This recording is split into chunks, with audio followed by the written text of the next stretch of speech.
The following takes place between 4:20 and 4:30 p.m. All right, welcome back. Let's check in on our latest news. A fire was started by a local resident yesterday to clear weeds from their ditch that grew out of control in hot, dry, and windy conditions yesterday afternoon and spread to several hundred acres. The fire has consumed acres of forest and grassland, as well as several outbuildings and a cabin, and estimates of damage in the thousands. The fire continues to burn today with only 20% containment. The resident is being questioned at this time. All right, let's get back to the hits. Here's Maple Syrup by the Hockey Pucks.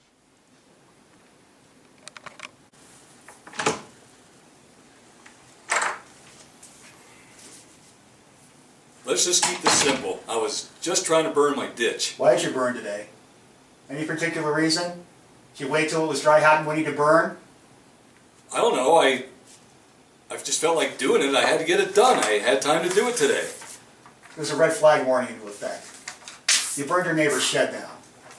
You almost burned his house down. I ask you again, why did you burn today? I didn't know. How was I supposed to know? Red flag warnings are usually broadcast over the media. You also could have called the weather service for the forecast. So stop messing around my time! Give me a reason why you lit the fire! I just didn't check. It was calm. The winds were calm and I lit it. You better come up with a better reason than that. There'll be very dire consequences! Well, obviously that was a dramatic effect there. We don't really interrogate people like that here, but red flag warnings can be serious business. Now some people are wondering, what are the criteria for them? Well, one important fact is you have to have fuels that are critical. Basically, they're dry enough to the point where if there is a start, it could lead to rapid fire growth. Basically, there's very little moisture content in them. Thunderstorms can also cause it. We look for widely scattered or greater coverage of dry lightning, basically thunderstorms that don't produce any rain, just lightning and wind. Or maybe widely scattered or greater coverage of thunderstorms after a very dry period. It could even be some wet thunderstorms, but that's forecaster discretion there. 20-foot winds, basically, which is where meteorologists measure our winds at, have to be sustained or have frequent gusts over 25 miles per hour for 3 consecutive hours or more. And finally, relative humidity has to be 15% or less for 3 hours or more. However, if you're in different parts of the country, this can vary, especially as you go further east where relative humidities tend to be higher. It could actually be a higher level than that. And of course, we want to provide you with some safety tips on those days. If you're using any equipment, say tractors or lawn mowers or things of that nature, don't mow or trim grass on a red flag warning day. If you have to do it, mow early in the day before it gets hot and windy. Relative humidity also tends to be a little bit higher at that point. And you never want to use lawn mowers and dry vegetation as well, because a spark could actually, if you strike a rock, for example, could touch off a fire. And if you're out camping, a very popular activity this time of year, always make sure before you start the campfire, make sure you have a campfire.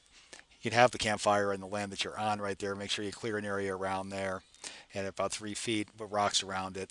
Everybody that camps pretty much knows the common sense rules there, but one thing to make sure afterwards, make sure the campfire is completely out. You may want to dig down underneath and make sure there's no sparks left over down there because they can reignite even after several hours if something's left over in dry conditions.